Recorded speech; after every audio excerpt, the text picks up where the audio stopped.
So we're going to try and do a whistle-stop tour through all of the statistics probability content of Advanced and Extension 1. There isn't any in Extension 2, hence I'm not doing that. So just roughly speaking, this is it in terms of the chapters in the books. So we've got Year 11, Probability, Discrete Probability Distributions and Combinatorics.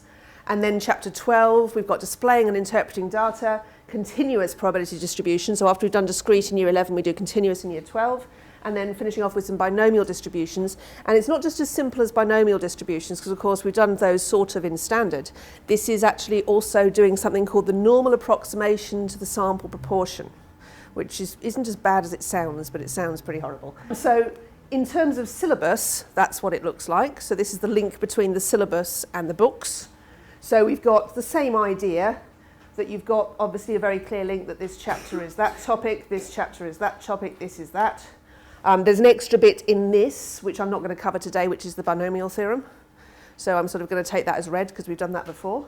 Worth noting that in this bit here is the bivariate data, which is the commonality with standard. So we're going to pick up some of those bits as we go along. So that's a rough overview of what we're looking at. So I'm going to go through them in turn, each of the chapters in turn, starting off with probability. I'm not going to spend very long on this, though, because you're probably more interested in the bits that you haven't seen before. So probability. We've basically got this idea of it being quite heavy in terminology, so we're going to have to spend a bit of time with the students getting used to all the different terminology. It could be that we need to go back to stage 5 and review our stage 5 programs. You may have already done this, in which case great, but I know that certainly when I first arrived in Australia, because probability didn't lead on to anything, it was the topic you did right at the end of Year 8 or Year 9 or whatever it happened to be. It's the one that sort of got put on the back burner. That can't be the case anymore. It needs to be something else. So we need to review stage 5 and think about perhaps prioritising some of these things that are now going to come out more in stage 6. We've got the idea of uniform sample spaces of the whole thing, and we've got experimental probability being covered, which is our relative frequency, which we've met before. So this is my little diagram that just says this is what I think probability is about. Probability, the language and concepts of probability are basically about different ways of representing outcomes. So your sample spaces, your probability trees, lists, whatever it happens to be. Lots of different ways of saying, how do I list everything that's happening? How do I write it down in a way that I know I've thought of everything? I've got different types of experiments. So are they mutually exclusive? Are they independent? And so on. Thinking about how am I doing these experiments? And then I've got various formulae that link those relationships together. And that's basically, in a nutshell, what I feel probability is about. So here's some of the language, some of which we'll be familiar with already. And here are some of the formulae, again, a lot of which we'll be familiar with already. So I'm not planning on going into that in too much detail. Just ensuring that perhaps we bring out this sort of notation a little bit more earlier on in stage 5. So going back and thinking about focusing a bit more on that and maybe the Venn diagrams with those students at that stage. So I put this example in. I put this in for a reason. It's a little bit controversial at the moment. This example about some fish being released into a dam. You may have seen this debate. Yes, I'm referring to, of course, my capture release type problem that, of course, isn't in the syllabus anymore, except it is. Except maybe it isn't, except we're not sure. So although we aren't going to actually call it that, it might turn up like this. And basically it's just probability, isn't it? So I suppose I'm just trying to say it's not that bad if it is there, if you've covered a couple of problems like that. You know, that's all it is it's just a ratio probability problem. You just got to think about it that way. And let's get too bogged down about the fact that I haven't taught it. It's a problem. So we teach it in the course of a lot of problems. So here's two ways that we're familiar with for representing outcomes already, sample space and the tree diagram. This is a tree diagram. This is not a probability tree diagram. We're all aware of the difference. Probability tree diagram, when we put the probabilities on the branches, this is just a tree diagram. We need to know both, but we also need to know which is which. So this is a tree diagram at the moment, just listing the outcomes. And then we've got sets. So set notation and everything that goes with that. So we can talk about all these sorts of things, particularly wanting to get familiar with the whole idea of intersection and union, and the link there with the A and B, or A or B. And the distance between one of those is the intersection, A and B, both happening at once, and A or B. And remembering that in maths, or means and/or. Right? Just to complicate it and confuse the students a little bit on that, but therefore it's best explained with reference to Venn diagrams. So getting lots of pictures of Venn diagrams, preferably that all look the same on one sheet of paper, and then getting them to colour in lots of this and this and this and this. What does it look like on each one? I think that'd be a great class activity. And you could even do it with 3 sets rather than 2 sets. You know, what will that look like? Well, it's both of them happening at once. What's not A? So the complement of A. So everything outside of A. Not A intersected with B, and so on. So those would be some good activities just to get familiar, and then to try and so that we are linking the set notation language with what that looks like on the Venn diagram. So I've said that there, yes. And means intersection, or means union. So here's an example to just think about for a second. What would P intersection Q intersection R look like? Well, it's that, yes? We're all happy with that? So the next one is P intersection R union Q intersection R. So P intersection R is that, Q intersection R is that, and so the union of those two is everything I've coloured in so far. The intersection of those two, if I was looking for that, which I'm not, but if I was, would be where I've coloured it in twice. And so getting that idea across. And if we take the last one there, so not P union, not Q, union, not R. So that's not P, that's not Q, that's not R. So the union of all those things coloured in is basically colouring everything except the middle bit. Right? And then, of course, you can lead on to some probability problems where it's the business of taking not something. So the idea of saying, suppose I want something that is X can take a number of values, 1, 2, 3, 4, 5. And I want to say, what about the probability of not 5? But that's the same as saying the probability of X is less than 4. And saying it's the same as those two things, and trying to illustrate that using set diagrams. Venn diagrams, set theory. Here's another problem that we might have with Venn diagrams. So this is a wordy problem. We're perhaps used to these sorts of things where we've had ones like this, and we're told that here is a set, and here is another set, and here is another set. And the way they give me the information is basically I have to put X in the middle, and then I have to work backwards from that you'll have done something like that. So this is a slight twist on that. So here are my 3 things. So I'm told 3 people drank all of these, and 4 people drank none of them, so I put that in. Then I'm told 19 of them drank Coke, 21 drank Sprite altogether, and 17 drank Fanta. So I'm looking for the circles to add up to that. Then the only other piece of information I'm told is that 1 person drank Coke and Fanta, but not Sprite. So I've got that. Now that's all I've got in terms of what I can put in the circles. So I've got to think a little bit harder than usual. It's like, what would I put as X, and how would I do that? But maybe a little bit more conceptual thinking might work. So 19 drank Coke. So that's what I'm looking for, isn't it? I'm finding the probability a person selected at random from the group drank Sprite only. So what's going here? So if I know 19 drank Coke, then I know that that is 19, right? And if I know that 17 drank Fanta, I know that that is 17. So now I've got the idea that if I add up the 19 and the 17 together and then take away one lot of the middle bit, then I know that I know what that adds up to, which is everything I've shaded.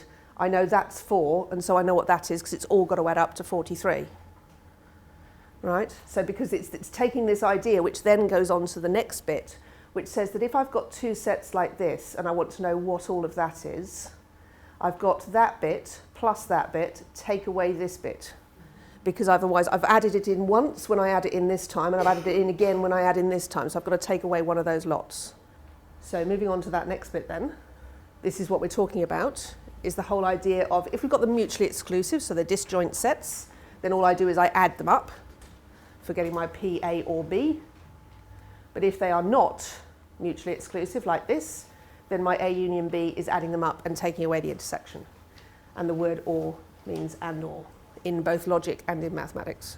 Okay, so then we've got the product rule, which is to do with things being independent. So we're multiplying things together. We're fairly familiar with that. We can do it with lots of things at once, all in a row. And here's an example. 12 red, 10 green discs. They're selected one at a time without replacement. So I would write the first one, red, green, red, as being 12 out of the original 22. And I've still got, after I've taken a red one, I've now got a green one. There were 10 of them, but now it's out of 21. And then when I look for my next red one, well, I already took a red one, so it's 11, and now it's out of 20. What's the probability if it is replaced? Would be that. So I just put that in just to make sure we're okay with this idea of you're doing that and that and that. So we multiply it all together at the end. And of course, we're used to that from the probability trees. So our probability tree diagrams like this one. So this is now a probability tree diagram because we have the probabilities on each of the branches. And to get what happens if I want this and this and this happening, in other words, white, white, white marble, then I'm going to do that times that times that. And this is going to become important when we come on to the probability density function about making sure we understand that concept. So this is the new bit in probability. So the new bit in probability is that we have some conditional probability. Now we've sort of met it before in that you've done two-way tables before. So two-way tables and you put the different things and then you just look at that column. What about if it's just that, if I already know that? It's the same idea, but now we have got a formula for it. Let's look at it in the context of this. We've got this guy, Drago, who's going to win a game if an odd number is thrown on a dice. So that means we've got a sample space of 1, 2, 3, 4, 5, 6, and the rest of the event space of the odd numbers is 1, 3, and 5. That's what, if he gets that, he's going to win. What I want to know is, as he throws the dice, he turns away and doesn't look, he can't look, and somebody goes, oh, it's a prime number.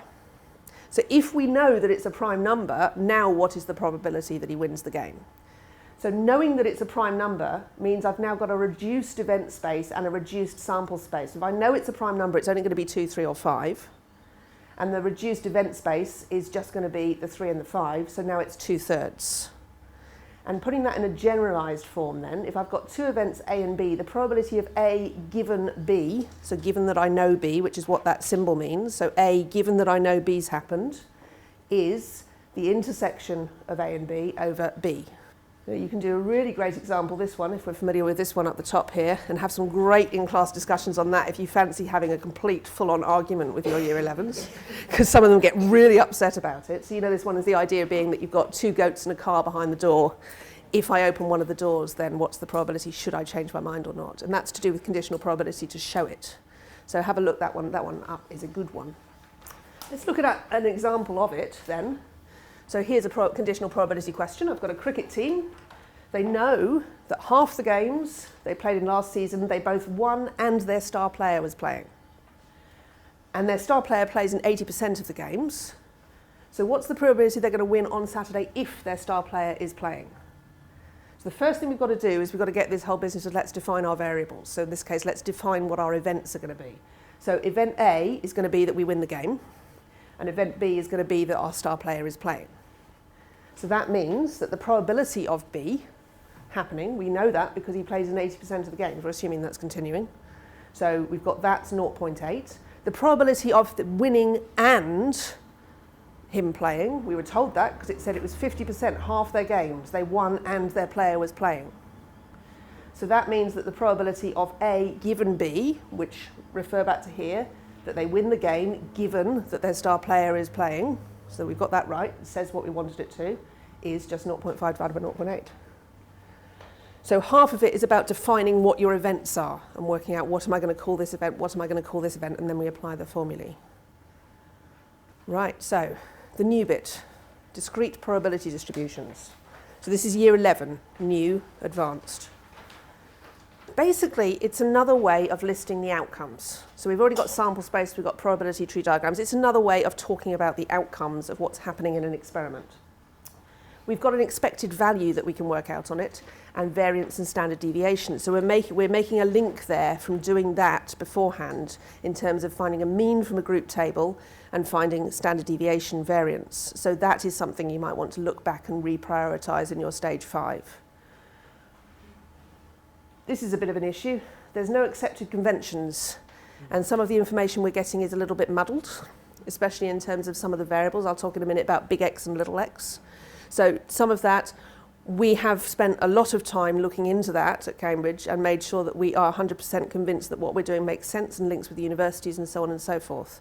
So hopefully you're in good hands when you'll believe that you are in good hands. I assure you are in good hands when it comes to that, with some very, very pedantic people, basically, trying to sort out exactly how this should be. So this is basically what's going on. We've got the language and concepts, then we've got ways of representing the outcomes, so that's same as probability. We've got measures of central tendency, so expected values, measures of spread, variance and standard deviation, and also some sampling is going to come into this, and getting the idea between taking a sample and the whole population. So that's going to be something that we need to look at in this. Here are some of the language things involved. So some of this is familiar to us: numeric discrete data, categorical data, random. So just thinking about what does it mean to have something that is random, that is actually genuinely random.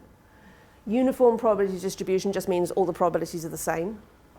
Sample space we've got already. This continuous probability, I've just put it in there because we're looking forward to that. We don't need it at this point. I'm just saying that's where we're going with it. This is basically a probability distribution. So I've taken a particular example. I'm going to keep coming back to the example. Four coins are thrown, and I've listed the number of heads. Not 1, 2, 3, 4. And so those are the probabilities of each of those things happening. And I've written it in a table. And basically these two things together, the thing happening and the probability of each of them, that is a probability distribution. That's what it is. So it's, as you see what I mean, it's just another way of writing the outcomes. So this is not a uniform sample space because all of these probabilities are not equal. But it is numeric and it is discrete because it can only be this or this or this. It can be 0.5 or whatever. What we're going to define then is we're going to define capital X as the outcome on one particular go. So I throw 4 coins and I get 3 heads. So my big X is 3, right? So I could say, what's the probability that X is 3, big X is 3? Well, that is 4/16. What's the probability that big X is greater than 2? Oh, well, that's 4/16 and 1/16, so 5/16. So now I've got this let X be that number. I'm now going to say, okay, let little x be all the possibilities of that. So little x is 0, 1, 2, 3, and 4. And so now I can talk about little x is this, and the probability that the big X, the particular outcome, is one of those things. So in this case, when x is 0, it's the probability that x is 0. X is 1, x is 2, and so on. So I've changed what I'm calling them there. But you see the distinction between the two, hopefully. Let's look at a question. We're going to write a probability tree diagram for this. We could have done this before, so let's just do that. We've got a bag with 6 marbles. Is it odd or even each one? So it could be odd and even the first one. We are not replacing the marble, and we're doing it twice. So that is what my probability tree diagram would look like. Now I'm going to rewrite that instead as a probability distribution function. So for that, I'm going to choose either the odds or the evens as being the thing. So I'm going to say, actually, in this case, I'm going to let x be the number of even numbers that are recorded each time it happens. So x is 0, 1, or 2. The probability of 0, probability that big X is little x, is 1/5, because that's what that was here. The probability of one even number, that happens here and here, so I'm adding them together to get 6/10 or 3/5 if you prefer. And the probability of 2 of them is 1/5 as well. So I've basically taken they're saying the same thing in 2 different ways. So this is a question that we could have. Find the unknown constant in this probability distribution. So you've got that the probability of 1 is a, brackets a plus 1, blah, blah, blah. And so we know probabilities add up to 1 in a situation, don't they? So basically I'm going to write that adds up to 1, and then I'm just going to solve it for a. The issue is I've got 2 outcomes. I've got a as a quarter or a as 1. Now if we plug both of those back in, we'll see something interesting, which is that the first one works fine. I've got a 5/16 in the first box, 3/16, quarter, da, da, da. The second one, I get 2, 3 minus, which whilst it might add up to 1, is actually nonsensical from a probability point of view. So we're going to discount that one and say I'm not counting that one, thank you very much, I'm just going to use this one. So just being aware of little subtleties like that, because that's the sort of thing that could test whether you genuinely understand what's going on or not. Okay. So then we can start to look at expected value. So expected value is this idea of a mean, a measure of central tendency. We've got our P of X. So look, I've now changed the notation again. Keep up. So big P of big X equals little x is written as shorthand little p of x. Right, it means the same thing. It's just another way of saying it. So I've changed the notation again. It's now that. Where is the centre of this distribution? What we need to do is we need to work out what we call a weighted mean, because each of these things, all these things are not equal, because this one in the middle is more likely to happen. So it's not just a question of add them up. It needs to be weighted in the same way that in a frequency table, we weight the means there, don't you, with how often something happens. So the same idea.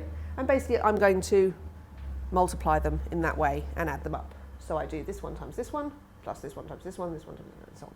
So another word for that is E of x. So our notation for that is expected value is a big E of x. And in this case it's 2, which shouldn't come as a surprise to us, should it? If we look at it, 2 is the middle and 2 is the most likely to happen. So the fact it's the expected value shouldn't surprise us. So basically E of x is all of this lot added up. Wouldn't it be nice if there was a notation that we could use that meant all of these things added up? Oh, there is. That's handy, isn't it? We are using it in the Cambridge textbooks because it makes mathematical sense to use that notation. There is absolutely no sense in writing it out like this or writing all of them out. It makes no sense at all, and there's nothing wrong with students using this notation if they want to. Okay, so we are using this notation. I think it's important. I think it makes everything a lot simpler. So this notation is being used. So basically all they need to know is that that means all of that added up. And the other notation that we've got for that is mu. So we call this mu, right? There's a little note there, and we actually do this in a little exercise that for students in one of the questions that you can just prove that this is true. But basically that works like that. So you can do that with it. So if you've got the mean of x, then you just need to know the mean of something that you've done to x. You just do the same thing to it. Okay, here's an example. We've got boxes of things that cost certain amounts, and we're asked, what if we choose a box of random, take one item from the box, what's the expected cost? So we're going to write that down as a probability distribution. So we have that the x is the price of one item in the chosen box.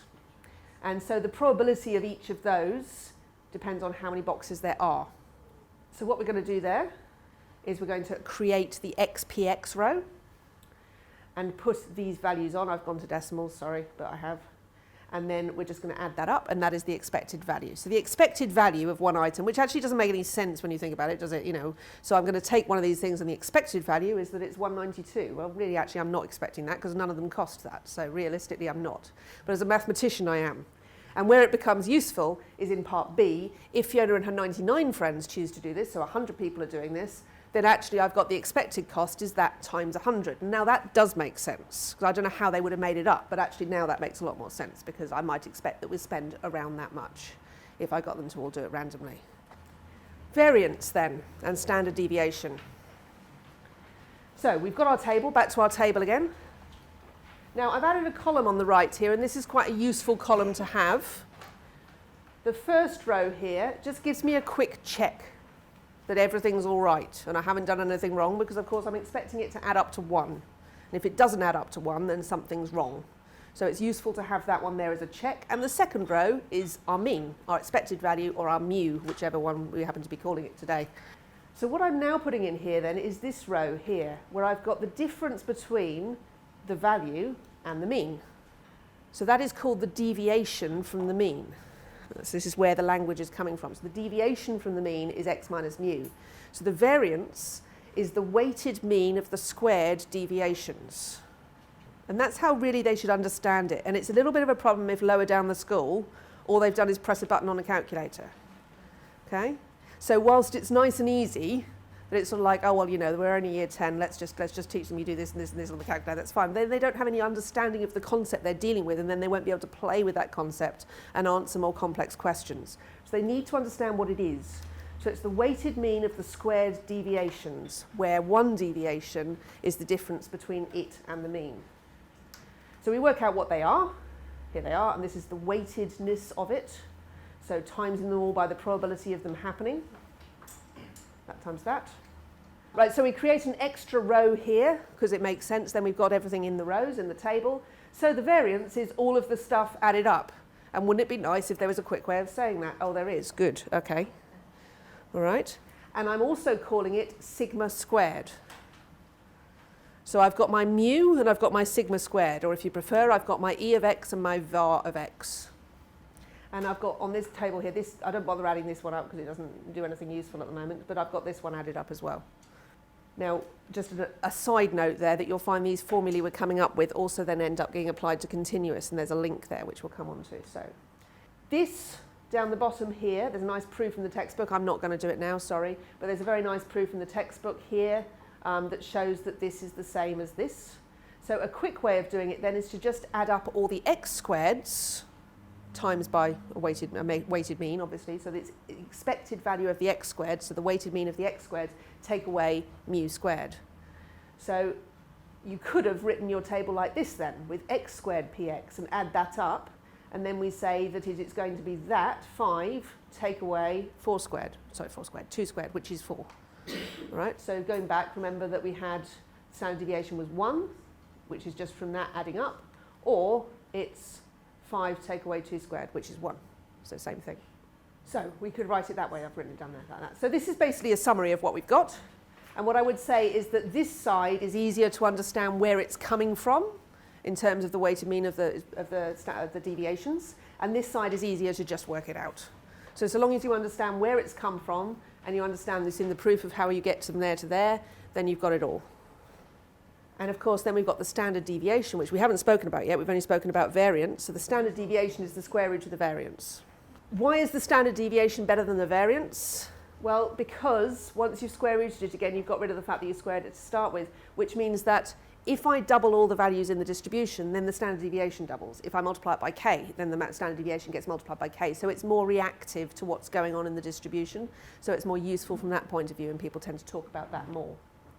Here's a quick example. Let's go through this. I've got a particular probability distribution, which is to do with bow and arrow over 10 shots, and the random variable x, the number of bullseyes. I want to ask to find the expected mean and the standard deviation. So I'm just going to put in the rows of xpx, which tells me that the mean expected value is 3.3. And then I'm going to do it the x squared way, just because I can. So I'm going to say that the expected value of x squared is 13, which means therefore that my variance is the 13 take away the 3.3 squared. Which means if I want the standard deviation, my sigma, I just square root that. Then we're asked, an outlier is informally a value that's a long way. What value do you think are outliers? So I'm not asking to using any formula, just what do you think? So looking at this, I'm thinking 8's probably an outlier, because we've got like 0, 0, 0, and then 1 on the end. So I'm thinking 8 might well be an outlier.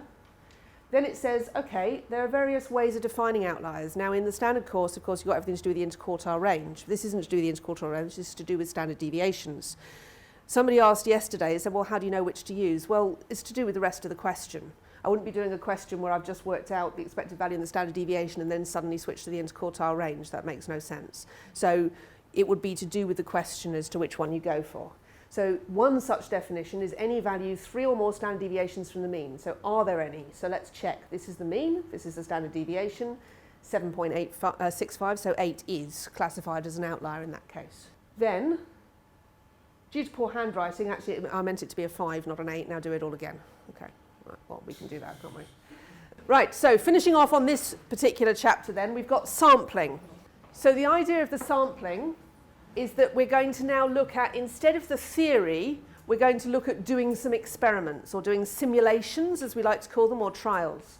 So instead of the theory of throwing 4 coins, I'm now going to say, right, I'm going to do it 100 times. I'm going to do it 100 times, and this is my frequency. Which means then I have got a relative frequency, which is my estimated probability. So this is now not working with the theory anymore. I am now working with this particular experiment that I've done. Same principles apply though. I'm going to check that this adds up to 1, okay, and then I'm going to work out my weighted mean. So my expected value is now this, the value, times how likely it was to have happened in this particular instance. And I've added it up, and I've got my mean, except I've now called it x bar instead of calling it mu, but it's the same thing. And what we need to get clear is that there is a different notation when we are dealing with a sample from a population. Population being the theory, the overview, the sample being this particular moment in time now. So the sample mean is x bar, the sample variance is s squared, and the sample standard deviation is s, but I've got mu, sigma squared and sigma when I'm dealing with the overall theory. So just making sure that we've got those two things different. And we need to try and communicate that quite carefully to the students, I think. Okay, so then we'd work out the same idea here. You'd add those up and you do that one and take away that one squared.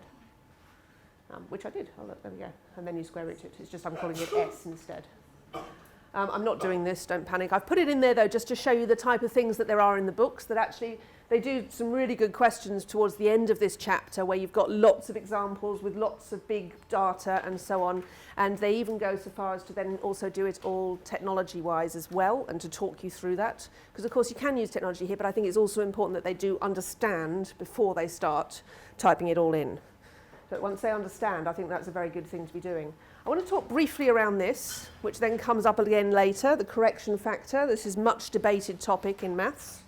So this is not officially needed in the syllabus, but care is needed apart from anything else because there are two different buttons on the calculator you could press, and you don't want them pressing the wrong one. So just to talk about this briefly, if I know mu already, and I'm sampling just to find sigma squared, then there is no issue. But if I'm sampling to find the population mean and the population thing, so I've done some samples and then I want to try and say, but no, I found this x bar, I found the mean of this, and that's like this mean over here, or that. What happens is that this tends to drift downwards, so the sample variance often turns out to be smaller than it actually is. And this is much debated in maths, but basically the rule that is applied is that we multiply the sample variance by n over n minus 1, where n is the sample size. The idea being that the bigger n gets, the less effect that'll have. And of course, we all know that if you do an experiment more and more and more, you're going to get closer to the actual idea of what's going on. So for example, if you're taking a sample of 100 and you get this, then I'm going to multiply it by 100 over 99 before I tell you what the population variance is rather than the sample variance. Right, so extension 1. Extension 1, combinatorics, back to familiar ground again for a bit. So I've just done there for you very briefly what I think the flow through combinatorics is, which is what has roughly been followed in the textbooks as well. So we've got this idea, that's quite small, but you've got it on your sheet in front of you, that this is roughly what's happening in combinatorics. And I'm not going to go into any of this in details because we're all quite familiar with this. What I am going to talk about though is this, because this is new, which is the pigeonhole principle. All right, so this has not been there before. So the pigeonhole principle, as defined in our books, if 11 pigeons fly into 10 pigeonholes, then there will be at least one pigeonhole with at least 2 pigeons. Well, that's not rocket science, is it? We're okay with that. Okay, let's step it up a notch. 31 pigeons fly into 10 pigeonholes. There'll be at least one pigeonhole with 4 pigeons in it. That might need thinking about a bit more. And then finally, if there are 10 pigeonholes, the least number of pigeons that will guarantee that there is at least one pigeonhole with 8 pigeons is 71. Now that sounds more confusing, but it's the same idea. And then of course we can also do that with algebra and start talking about pigeons with the algebra that way. And there are various rules we can have. I think it's best explained with examples though, but I need to show you this first because I quite like it. Which is if you've got n pigeons and m holes, after drilling m holes in n pigeons, at least one pigeon's got more than one hole in it. This appeals to my sense of humour, sorry. So let's look at this one. This is the type of classic example you might get. I'm going to do one that's more sort of wordy and one that's more mathematical. So we've got Vikram with 30 ties. Every day he's selecting a tie to wear. How many successive dates in a row to guarantee that there's one day of the week on which he's worn the same tie on 6 successive occasions, so 6 Mondays in a row where he's worn the same tie, for example. So let's think about this. I've got 30 ties and there are 7 days of the week, which it says he's wearing them on the weekends as well. He needs to get out more. 210 possible tie day pairs, right? Those are the pigeonholes.